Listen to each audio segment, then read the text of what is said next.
This episode of Chaos Crucible contains discussion of psychological horror, mass death, nihilism, corruption, torture, existential dread, graphic violence, body horror, and apocalyptic themes involving destruction of humanity and morality itself. Some listeners may find the subject matter disturbing. Listener discretion is strongly advised. Every world creates monsters. Sometimes they rise from tragedy. Sometimes they rise from hatred. And sometimes they are born when hope finally dies. Across countless realities, Batman has always stood as a symbol for discipline, justice, and control. The man was willing to walk through darkness without ever becoming part of it. But in one universe, Bruce Wayne crossed the line, and what emerged from the other side was not Batman. It was something far worse. A creature with Batman's intelligence and the Joker's complete lack of humanity. A predator wearing morality like a mask. But even that nightmare is not alone tonight. Because beyond the boundaries of ordinary reality walks a being who believes every living creature is guilty for simply existing. Judge Dredd, an undead executioner who came to one horrifying conclusion. If the living commit crime, then life itself must be sentenced with death. One monster corrupts, the other exterminates. One weaponizes fear, the other weaponizes inevitability. And tonight, nightmare collides with oblivion. The Batman who laughs, Judge Dredd. When the last traces of humanity disappear into darkness, which horror remains standing in ashes?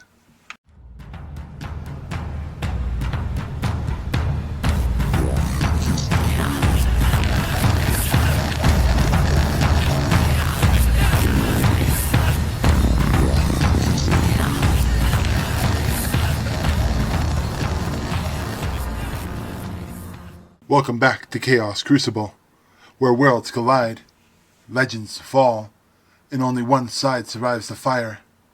Tonight's battle drags us into the darkest corners of comic book horror, because this is not a clash between heroes. This is not even a clash between villains. This is a war between two beings who looked at humanity itself and decided it deserved to end.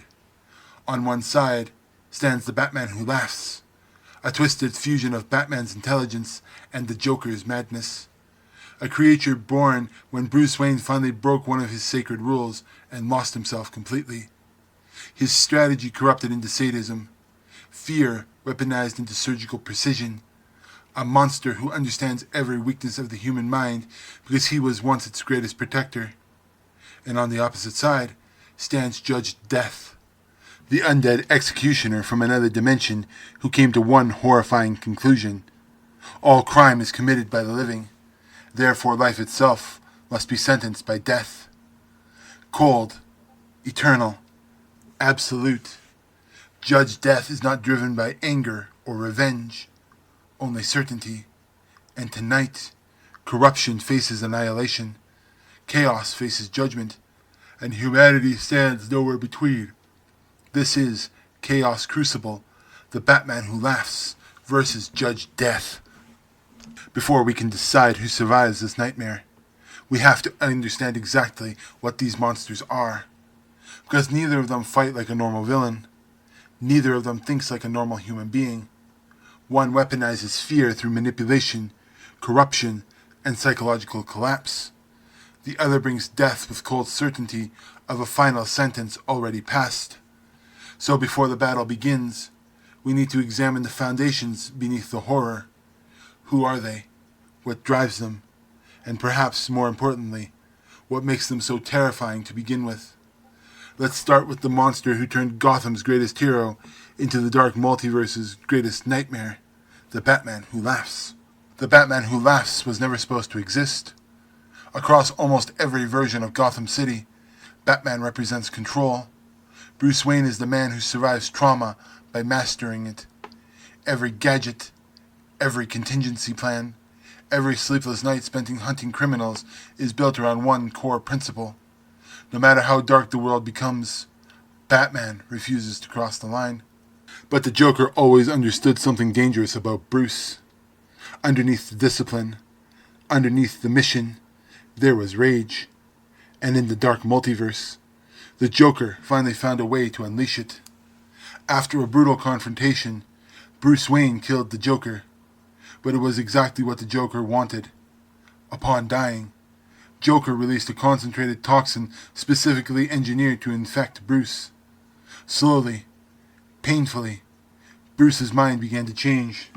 The morality remained at first, the intelligence remained, the memories remained, but the empathy disappeared. Humanity disappeared.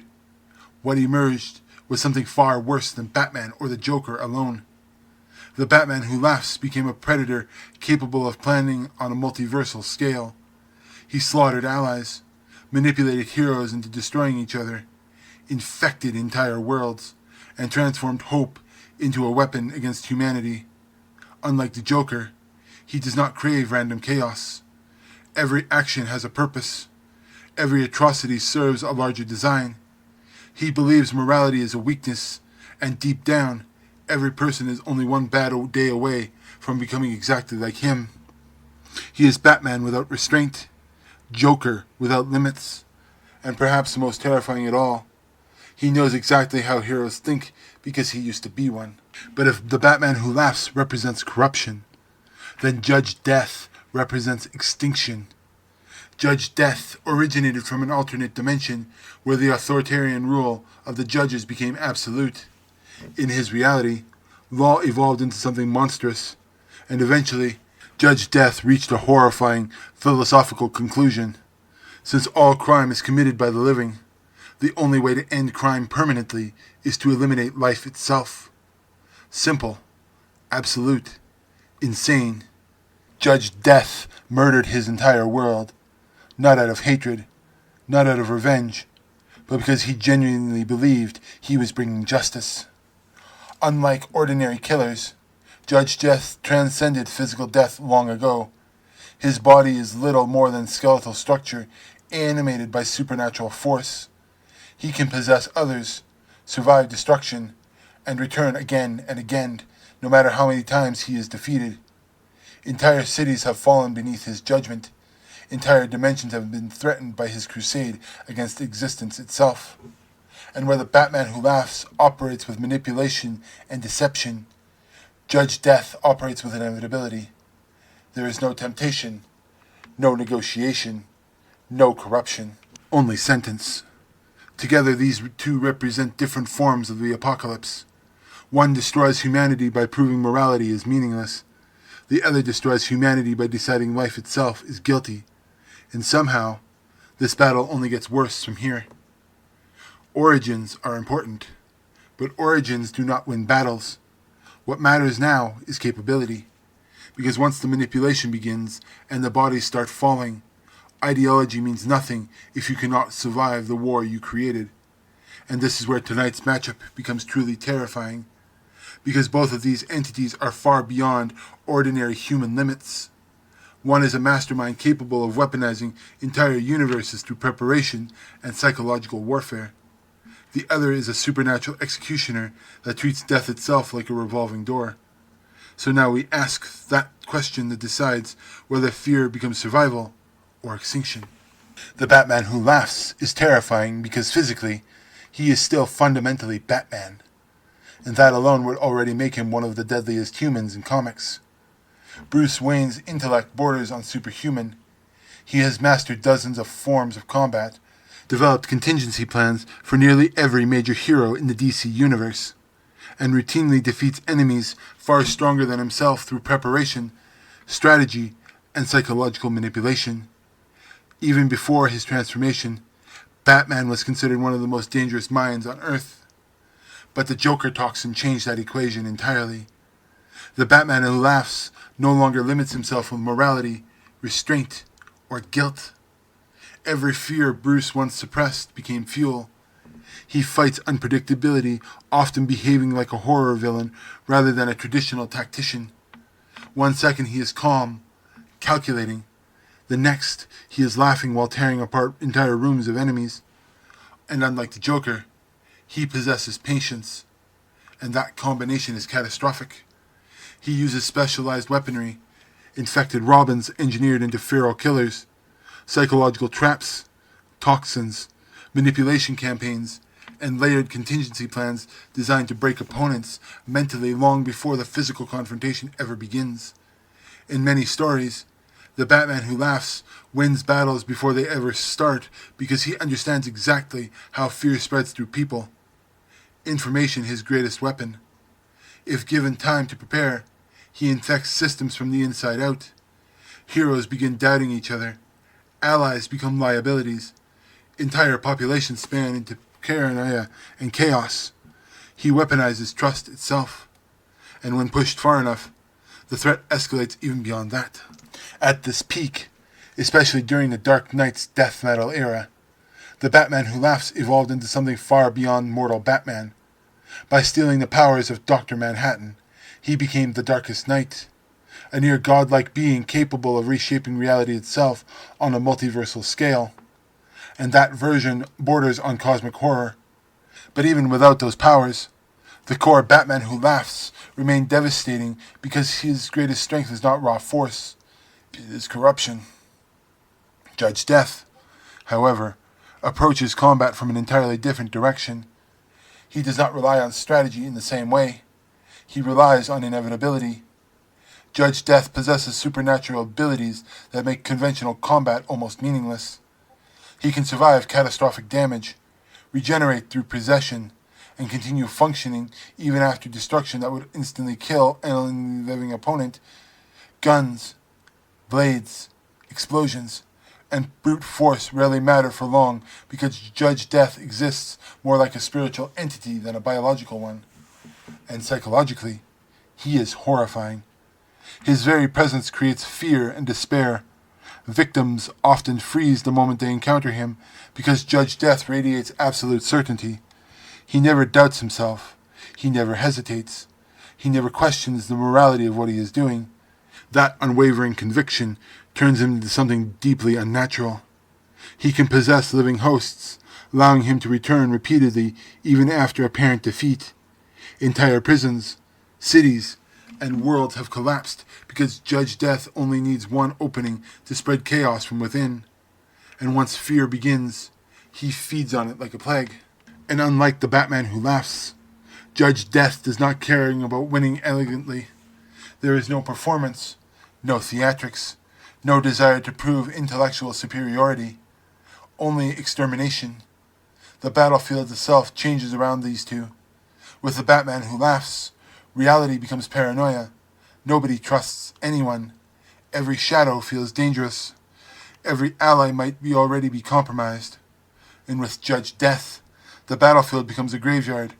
Hope disappears beneath sheer inevitability as death marches forward without emotion or exhaustion. One attacks the mind until society collapses. The other attacks existence until nothing remains standing. Both methods are horrifyingly effective. Raw power can destroy cities, but fear destroys civilizations, and that is what makes tonight's matchup so disturbing. Because this battle is not simply about who can kill the other first. It is about psychological warfare on a level few fictional characters could ever survive. Both of these monsters understand something terrifying about the human condition. Once fear takes hold, people can begin to destroy themselves. The question is not who can throw the harder punch. The question is who breaks the other first. The Batman who laughs may be one of the most psychologically dangerous villains ever created because he understands heroes better than almost anyone in fiction. He knows how they think. He knows what they fear. And most importantly, he knows what they pretend they would never become. This is his entire philosophy. The Batman who laughs believes morality is performative. To him, every hero is only one tragedy away from becoming a monster. Every act of kindness is conditional. Every code can be broken under enough pressure. He does not simply want to defeat opponents physically. He wants to force them into proving his worldview is correct. That is why he corrupts instead of merely conquering. He infects people emotionally before they destroy them physically. Entire Justice League members have fallen under his manipulation because he knows exactly where to apply the pressure. He weaponizes grief, trauma, guilt, failure, the thing most people spend their entire lives trying to suppress, becomes tools in his hand. And perhaps the scariest part is this. Sometimes he is right. That lingering possibility makes him horrifying because he reflects humanity back at itself in the worst possible way. He is not random chaos like the Joker. He is calculated despair, a living argument that says every person is capable of becoming something terrible under the right circumstances. Even the way he speaks feels invasive, calm one moment, mocking the next, laughing while discussing genocide like if it is philosophical exercise. Every conversation feels less like talking to a villain and more like standing in front of a predator trying to decide whether your soul is worth breaking before your body. But Judge Death approaches psychological horror differently. The Batman who laughs wants you to fall. Judge Death wants you to accept the sentence. That difference matters. Judge Death does not manipulate people into becoming monsters because he already believes everyone else is guilty. To him, innocence does not exist. Humanity itself is a crime. Every heartbeat is evidence. Every breath is another offense waiting to be punished. And that is absolutely certain. He creates a completely different kind of terror. There is no bargaining with Judge Death, no appealing to emotion, no exposing hidden traumas or moral weakness. He is not interested in understanding people because he fundamentally rejects the value of life itself. And that makes encounter with him feel more cosmic in nature. Victims are not facing a murderer. They are facing the embodiment of execution without mercy, a walking death sentence that believes extermination is justice. Even experienced fighters often break psychologically in his presence because Judge Death radiates inevitability. He feels like less than a man, and more like the universe itself deciding life no longer deserves to continue. And yet, this is where the matchup becomes fascinating, because the Batman who laughs thrives on corrupting morality, but Judge Death has no morality left to corrupt. Judge Death thrives on certainty and inevitability, but the Batman who laughs specializes in exploiting rigged systems and exposing hidden cracks beneath this absolute confidence. Both are psychological predators. Both are apocalyptic forces. Both their horror comes from opposite directions. One whispers that humanity is secretly evil. The other declares humanity guilty from the very beginning. And when philosophies like this collide, the results stop feeling like a comic book battle and start feeling like the end of reality itself. So who wins? The honest answer is that this may be one of the few battles in Chaos Crucible where victory itself becomes almost meaningless. On paper, the Batman who laughs possesses greater tactical mind. His ability to manipulate systems, corrupt opponents psychologically, and weaponize preparation makes him one of the most dangerous masterminds in modern comics. Given enough time, he could likely dismantle entire civilizations before Judge Death even realized the full scope of the trap surrounding him. But Judge Death is not a civilization. He is not a government. He is not even truly human anymore. And that creates the central problem for the Batman who laughs. Judge Death has almost nothing left to psychologically exploit. No guilt, no fear, no humanity, no emotional weak point Bruce can twist against him. At the same time, Judge Death faces a nightmare of his own. The Batman who laughs is not simply another living target waiting to be executed. He is adaptive, unpredictable, and catastrophically intelligent. Even if Judge Death destroys him physically, the damage caused beforehand could spread like a virus and cross entire realities. This turns this battle into something neither side can fully overcome. The Batman who laughs represents corruption without limits. Judge Death represents extermination without mercy. One destroys meaning, the other destroys existence. And in the end, both are so deeply tied to their own philosophies that neither can truly erase the other permanently. Even if one gains temporary control of the battlefield, the other eventually rises again through fear, ideology, manipulation, or even death itself. So tonight, the verdict is not victory. It is a stalemate through apocalypse. A battlefield where nobody survives long enough to celebrate winning anyway. And honestly, that feels horrifyingly appropriate. Thank you for listening to Chaos Crucible. If you enjoyed tonight's descent into comic book horror, make sure to follow the show and share the episode with someone who loves dark matchups, psychological warfare, and impossible battles between fiction and legend. If you like Batman Who Laughs vs. Judge Dredd, check out my other shows. The links are in the description. I also appreciate if you check out our other shows from our little group, like Fandoms or Hit Anime, and let them know that I sent you. Until next time, sleep carefully, because some nightmares do not stay trapped on the page.